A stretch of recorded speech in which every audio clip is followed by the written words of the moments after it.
So I'm going to start this evening with a ratio, 2d40. This is a fun little pop science fact that you've probably run across sometime in your life. But it goes like this. Bear with me. Take your hand, put your hand out in front of you, and check out your 2D and 40. So that's your pointer finger and your ring finger. And you'll probably find, it's very likely, you'll find that if you are a man, your ring finger is going to be a little bit longer than your pointer finger. And if you're a woman, it's more likely that they're going to be about even, or your pointer finger may be even a little bit longer. This is not always true, as the what at the front shows, but it's frequently true. And this is what's called sometimes a epigenetic biomarker. And that's because it's an indicator of the hormones that we were introduced to in utero. Specifically, the 2d40 ratio is an indicator of how much testosterone you were exposed to when you were gestating. And it's associated with a lot of different interesting things. We found that the 2d40 ratio is related to sexual orientation. Women who have longer ring fingers are more likely to be lesbian or bisexual.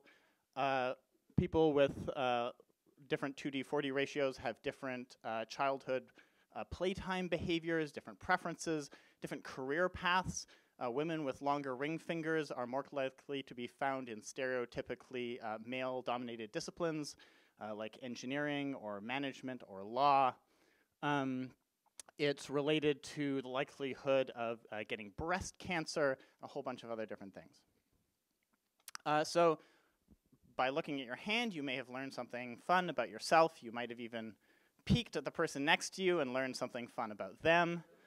But we usually think about something like the 2d40 ratio as a pretty private thing, right? You can't just go around measuring other people's hands, right?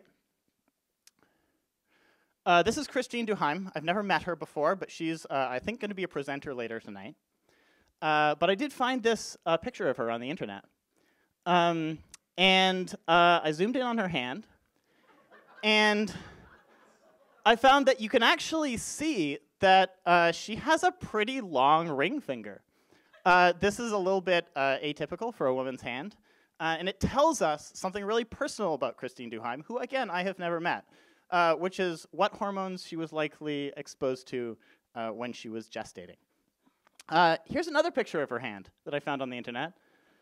This one's not quite as clear, but you can again see that relatively long ring finger. There's another picture of her hand.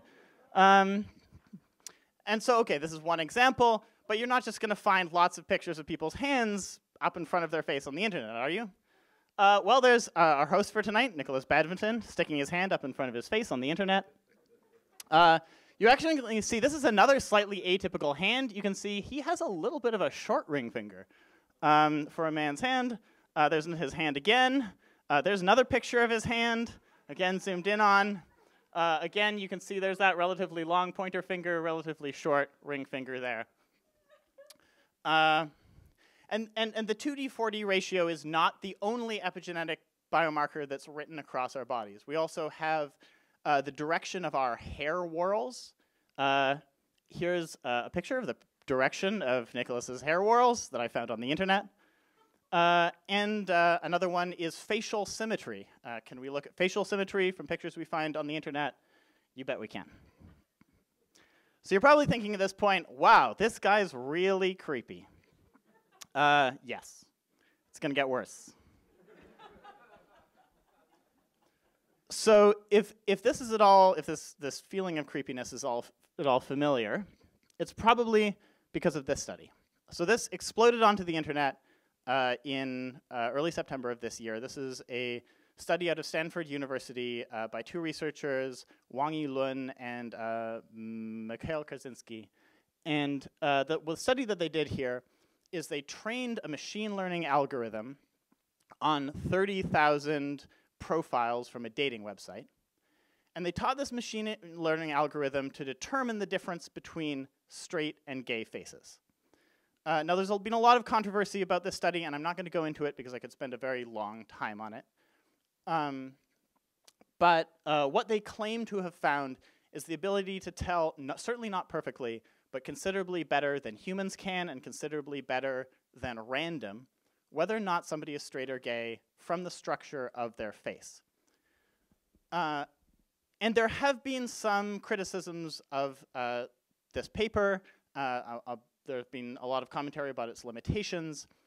But I want to focus on some of the, what I think are actually really unreasonable criticisms that have come out. For one thing, a lot of people right away said that this was not a credible paper, that it was not peer-reviewed. It was peer-reviewed. It was clearly peer-reviewed. It was published in a very reputable journal. A lot of people immediately called this paper racist because it was focused on only white faces. This is a bit of an odd thing to say, because if you think about this for a moment, if this is true of white faces, if this result is valid for white faces, it would be exceptionally unusual if it were not true for other faces. The researchers chose to focus on white faces to reduce the amount of noise in their data set.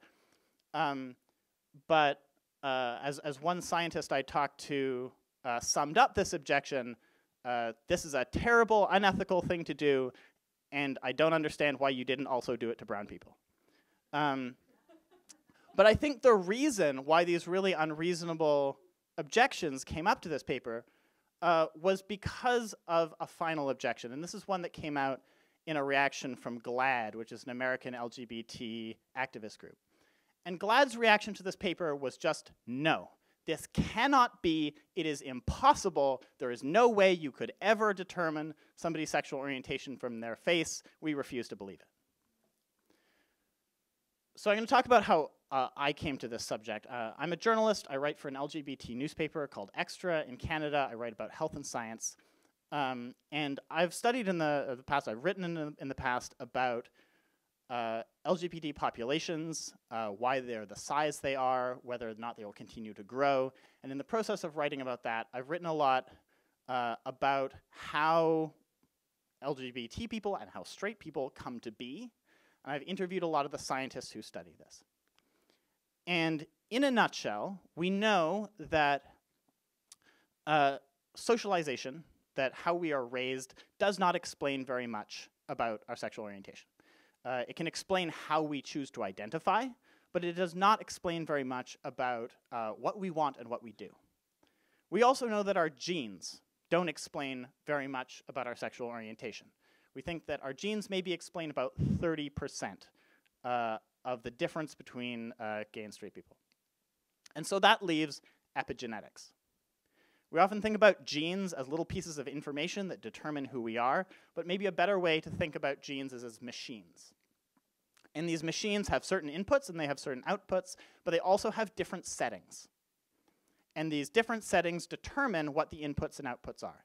And these settings are determined for us during gestation, in utero, by the hormones that we're exposed to. And it's worth stressing, we do not know how this system works very well. It's very hard to get good data on this. The only way that we can really get data is through amniocentesis, which isn't done very often. So we don't understand how this process works. But we know that there is some process through which hormones cause this cascade of epigenetic effects that end up determining all sorts of things, including sexual orientation, quite possibly gender identity, and of course, things like finger length. So when I first saw the Wang and Kaczynski study, I was not surprised, which does not mean I think the study is necessarily valid. Wang and Kaczynski have said themselves that they don't know if it is valid, but I think it is, we should not see this study and say, this could not possibly be. I think we should see this study and say, if this isn't being done this time, it will probably be done in the future.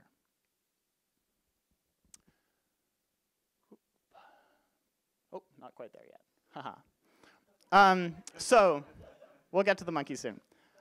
So what are the possible consequences of this? Well, the really obvious one is, yeah, a repressive regime could get hold of an algorithm like this and use it to ferret out people that they thought might be gay. And this has been the objection and the worry that's come up a lot in response to this paper. But I actually don't think that it's the most likely problem. I think the most likely problem is this. When I first brought up Christine Duheim at the beginning of this talk, and I talked about the 2D/4D ratio, there's probably some little part in some of all of our minds that went, oh yeah, okay, Christine Duheim, I maybe know that she's a lawyer, she's in a male-dominated field, she has a long ring finger, that makes sense. There's this little tendency in our brains to come up with simplistic solutions to things like this on an individual basis. There's a little psychic Malcolm Gladwell that just wants to explain everything in a really simplistic, satisfying way. But I actually don't think that that's what's going on here. We tend to reach for this idea that, oh well, women with long ring fingers must be better at being lawyers. But actually, we've done a lot of research on people's abilities and their 2D/4D ratio, and we found nothing. I think it's much more likely that what's happening is that people, women with long ring fingers, are displaying gendered behaviors that we stereotypically associate with people who should be better lawyers. So these epigenetic effects are not changing whether somebody is a good lawyer. They're just giving us ways to more effectively discriminate based on our sexist assumptions of what a good lawyer should be like. And so you put this kind of algorithm in the hands of, say, a law firm, they might well be able to determine which candidates are likely to become more effective lawyers. But that's not necessarily because they're actually going to be more effective lawyers. It's much more likely because these kinds of algorithms are going to allow us to reinforce the sexist standards of behavior that we already assume. So that's what my first concern that comes out of this, which I'm going to call epigenetic sexism. But there's another one. And now we come to the monkeys. This is a rhesus monkey. And it's performing a behavior which is called the adult two-hand clasp mount, which I think sounds like gymnastics. But this is a mating behavior that male rhesus monkeys usually perform on females. And since the 1950s, scientists have been injecting rhesus monkeys with hormones and hormone blockers during pregnancy, and then watching whether or not they perform behaviors like this one. And what they found is that by manipulating hormones in the womb, they can actually control all sorts of things about these monkeys' behavior, from their gendered play behaviors to their mating behaviors, whether or not they're doing mounts like this one, to who they're mounting, whether the female monkeys are mounting males or mounting females, or their males are mounting males or females. But we're not going to do this to humans, right? Wrong. This is a drug called dexamethasone. This drug is used, already experimentally used to treat mothers whose babies have a syndrome called congenital adrenal hyperplasia.